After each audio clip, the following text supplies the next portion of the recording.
Mira, yo voy a hablar en función de lo que, digamos, yo he trabajado. Mi campo o mis campos están muy vinculados a la demografía matemática.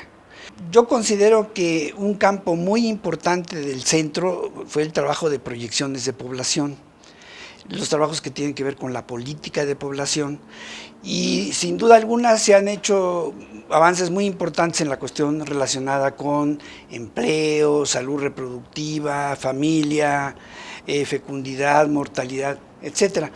Pero me voy a centrar básicamente en la cuestión de proyecciones de población, porque considero que las proyecciones de población, las que se hicieron en el Centro de Estudios Demográficos Urbanos y Ambientales, antes Centro de Estudios Económicos y Demográficos, fueron la base precisamente para la nueva política de población. Digamos, las proyecciones de población nos decían lo que íbamos a tener en el año 2000, las que se hicieron en el año de 1970, y nos decían que íbamos a tener 150 millones de habitantes.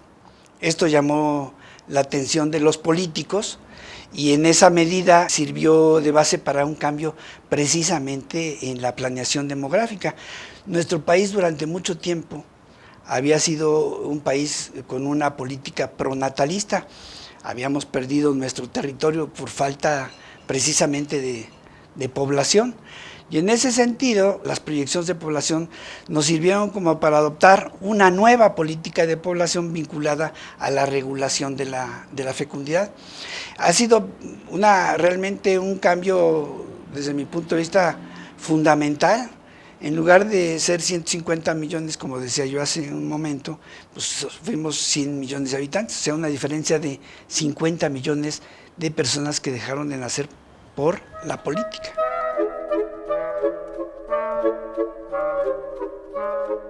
Yo he trabajado, digamos, en distintos campos. Uno, pues la política de población. Además de estar en el colegio, estuve trabajando 10 años en el Consejo Nacional de Población, entonces estuve, digamos, trabajando en la línea de política de población. Esa pues, fue una etapa muy importante. Otra etapa muy importante fue en la evaluación de información demográfica. Tuve la oportunidad de estar trabajando en un proyecto de mejoramiento de las estadísticas vitales. Entonces trabajaba un tiempo en el colegio, medio tiempo en la Dirección General de Estadística. Entonces me permitió tener ese vínculo con digamos, con los datos. Me fui digamos, a trabajar a la UNESCO, y en la UNESCO tuve también una oportunidad excelente de colaborar con un guionista de radio, un periodista y un productor de cine, porque los demógrafos estamos acostumbrados a hablarle a los demógrafos, pero necesitábamos, digamos, aprender a comunicarnos con la gente. Entonces estudiamos cosas muy interesantes de cómo estudiar por ejemplo, la mortalidad infantil, y para eso poníamos el ejemplo del Titanic, cómo, digamos, la mortalidad es diferencial según clase social, y pues se ve el Titanic, como digamos en los lugares, digamos, más pobres, digamos, en términos del Titanic, ¿no? Donde estaban digamos, las personas en el barco, pues de alguna manera se vinculó también muy estrechamente a la mortalidad.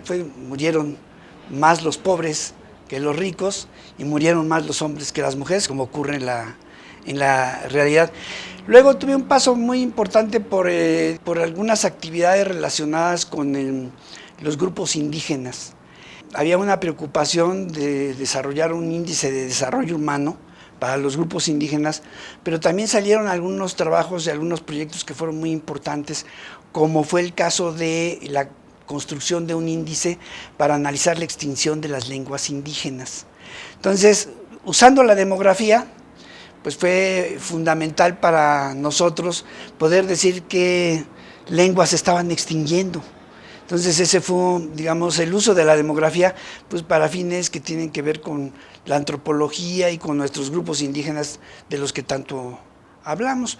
Y bueno, otro paso importante en mi vida ha sido la cuestión vinculada a los aspectos electorales. Cómo evaluar el padrón electoral, cómo decir si es de buena calidad o no. Y otro elemento importante, digamos, otro proyecto fue el de la redistritación, cómo hacer más justos, digamos, los comicios, cómo hacer más justa una elección. Nosotros hasta ahora, digamos, en la maestría en demografía hemos formado más o menos alrededor de unos 300 demógrafos desde 1964 que empezó, digamos, la maestría. Empezó con cuatro estudiantes, luego la siguiente generación otros 4. Ahora ya tenemos como 15 y en todo este proceso hemos formado alrededor de 300 demógrafos. Y muchos de ellos se trabajan en el sector académico, pero muchos otros trabajan también en el sector público, en la Dirección General de Estadística, en la política de población, en la cuestión electoral, en la cuestión vinculada a la salud, a la educación, al empleo. Entonces, el demógrafo no solamente cuenta, digamos, a partir de la información de los censos, de las estadísticas vitales, sino de elementos importantes para la planeación demográfica del país. Cuando hablamos de demografía, estamos hablando de personas. Y en ese sentido es muy importante porque pues la planeación demográfica es hablar de la planeación de las personas orientadas a mejorar las condiciones de vida de la gente. No solamente son contar. Uno dice, es que las cifras son frías. Le digo, pues en algunos casos hay que ver cómo se analizan para calentarlas, en el sentido de que hacerlas más explicativas de lo que pasa con la información.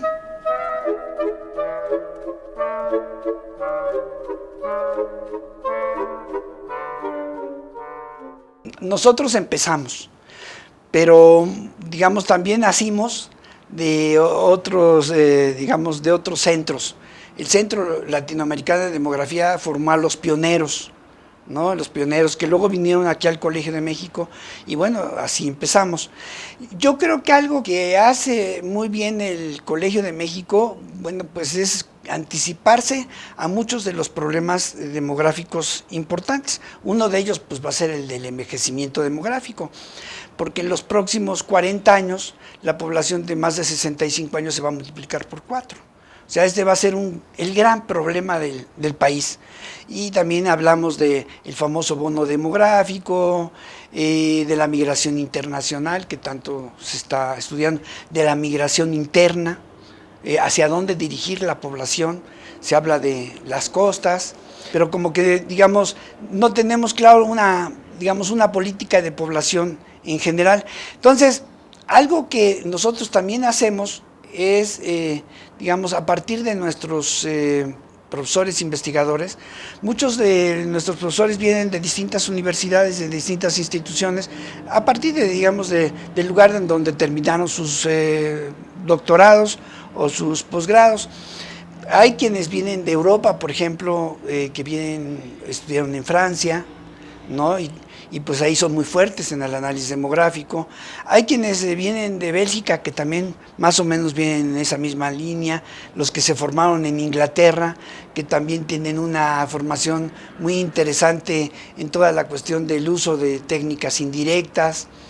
Luego tenemos a los que vienen de Estados Unidos, que tienen un análisis muy importante desde el punto de vista de las encuestas. Muchos temas son muy relevantes precisamente para el país. Los que estudiaron en México y que tienen de alguna manera un vínculo con los problemas nacionales. Entonces, todo eso ayuda mucho a que tengamos una diversidad en términos de formaciones. Uno podría pensar digamos que sería mejor tener una sola. Desde mi punto de vista, lo que fortalece, digamos, a una institución es la diversidad. No es como tener una raza cósmica demográfica, digamos, ¿no? Entonces yo pienso que por ahí, digamos, es una de las cosas que considero pues que son fundamentales, ¿no?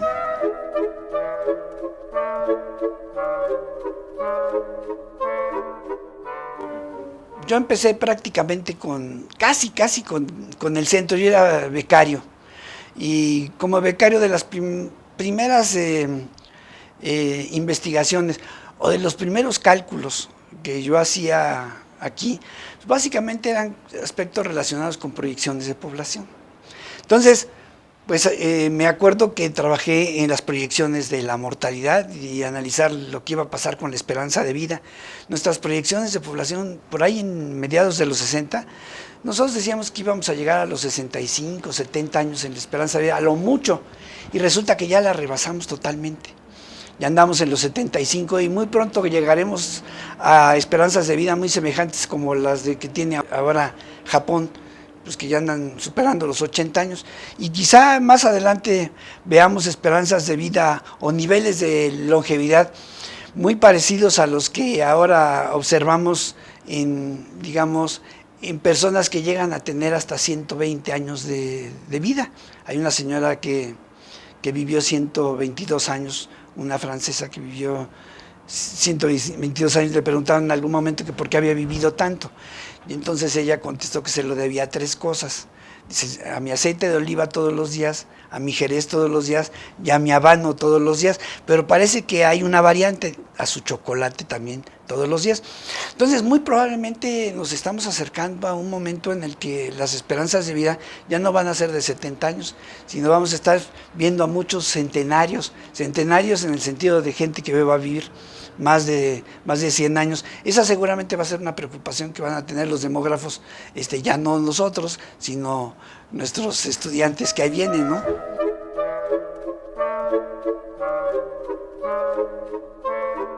El cambio de la política se hizo aquí, desde el punto de vista, digamos, de las ideas.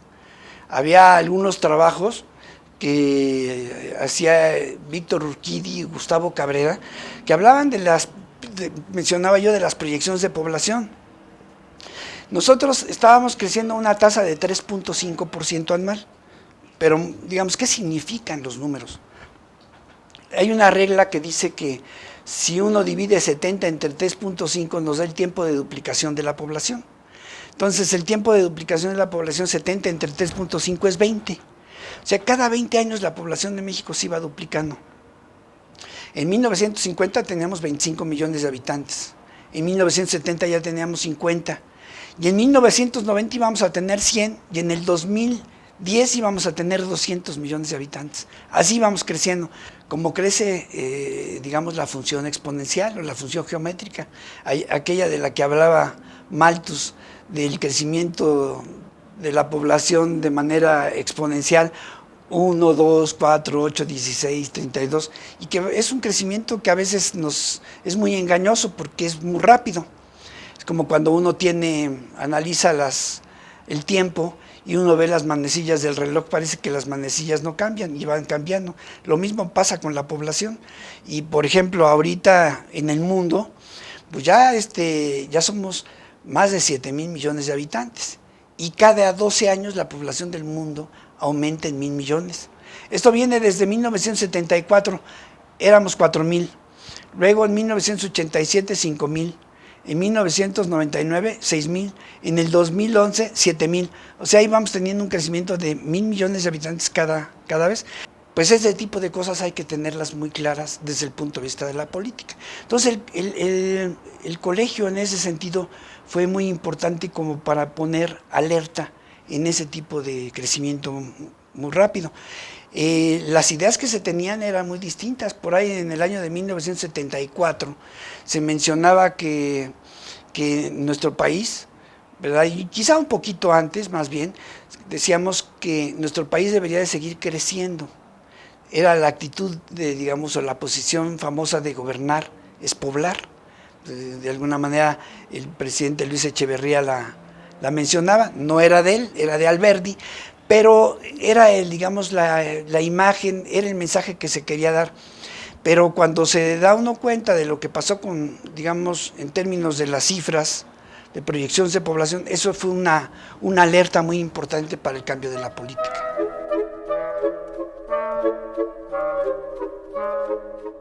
Por mi formación matemática, yo creo que es muy importante que los demógrafos tengan una buena formación en términos actuariales, financieros, matemáticos.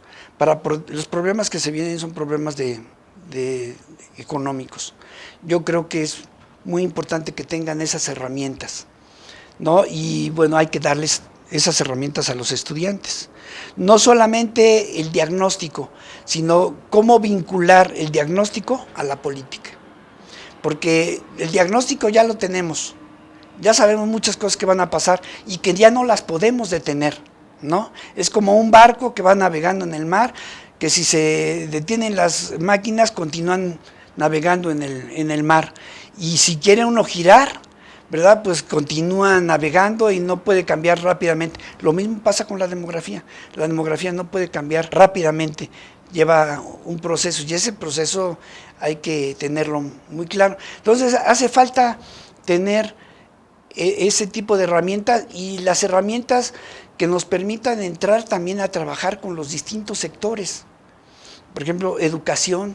En educación se necesitan demógrafos, en salud se necesitan demógrafos que trabajen cuestiones vinculadas a la mortalidad infantil, a la mortalidad materna, a la esperanza de vida. Necesitamos gente que trabaje las viviendas. ¿Cómo van a ser las viviendas del futuro? Las familias van a ser chiquitas, van a tener papá, mamá, 1 o 2 hijos, pues van a ser casas pequeñas, ¿no? Ya no se necesitan esas casas enormes, ya no se van a necesitar.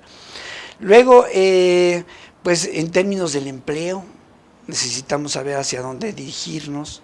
Entonces, todo ese tipo de cuestiones son las que el demógrafo debe tener, digamos, en mente para poder funcionar en su relación con la gente y con la política, con un fin que sea resolver los problemas para mejorar las condiciones de vida de la gente. Que no se nos olvide que la demografía es gente.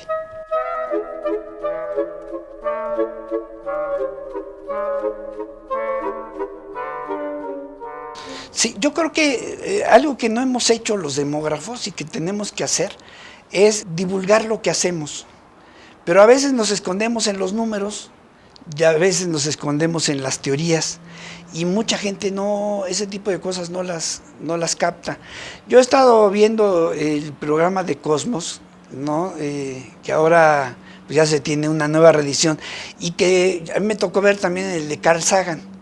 Cómo los cosmólogos o especialistas en la física se han metido precisamente a entender o dar a entender cuestiones tan complejas como lo que es un hoyo negro, o lo que es un cuasar, o lo que es una galaxia. ¿Qué pasa con la velocidad de la luz? Nosotros tenemos que tener esa capacidad como demógrafos de poder entrar precisamente a toda la población. Entonces, nos hace falta trabajar con herramientas un poco más fáciles y que todo el mundo las entienda. Tenía un profesor de estadística que nos comentaba que si nosotros entendíamos, conceptos muy importantes en la matemática, es porque los podíamos explicar a cualquier persona.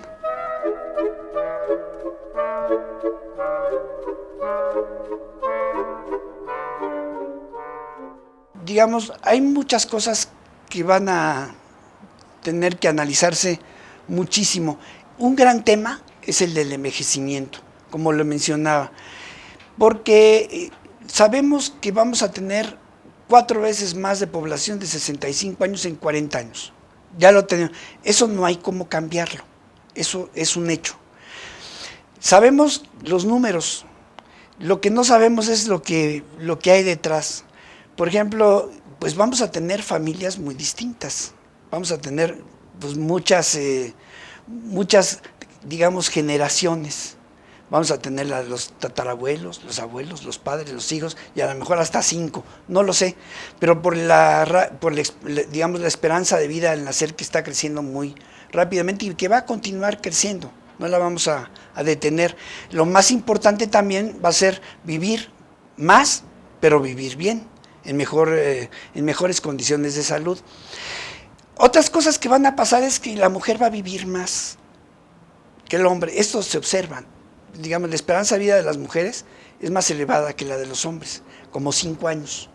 Y si a eso le juntamos que las mujeres se casan con hombres más grandes que ellas, entonces muchas mujeres van a vivir solas durante un tiempo largo, 10 años. Entonces me parece muy importante, por ejemplo, cuestiones que tienen que ver con el seguro popular, ¿no? Y universal a toda la población, principalmente a las mujeres, porque va a ser ahí un tema. muy, muy relevante. Pero no nos podemos quedar solamente en saber eso, cómo se va a financiar ese tipo de aspectos. Ese es el problema. Si nosotros quisiéramos darle, digamos, pensión universal a toda la población de más de 65 años, de aquí a 40 años, por ejemplo, para poder eso cubrirlo en estos próximos 40 años vamos a tener o tendríamos que tener un Producto Interno Bruto equivalente a lo que tiene Inglaterra y Francia juntos. Entonces, nos habla de los grandes retos. Si yo me quedara con un tema sería ese. El otro tiene que ver con el famoso bono demográfico. Todo el mundo habla del bono demográfico.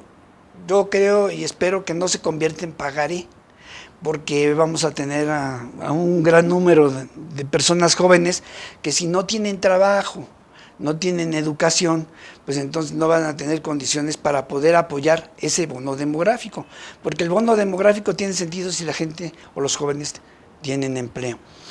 Otro tema va a ser el de la migración internacional, desde mi punto de vista muy importante, porque pues estamos viendo que ya Estados Unidos no tiene la capacidad para absorber población. Entonces se está regresando y nosotros no tenemos la capacidad para absorber a esos migrantes. Entonces ahí tenemos que ver qué hacer, hacia dónde dirigir nuestras baterías en términos de, digamos, hacia dónde, qué producir. El otro tema tiene que ver con la migración interna y la distribución de la población. Continuamos siendo un país que tiene una gran dispersión de población y una gran concentración. Tenemos esa dicotomía. Y bueno, vinculado a todo esto como un marco general, pues va a estar el tema de la familia que va a tener que, digamos, integrar a toda la población. Entonces yo creo que por ahí van los distintos temas.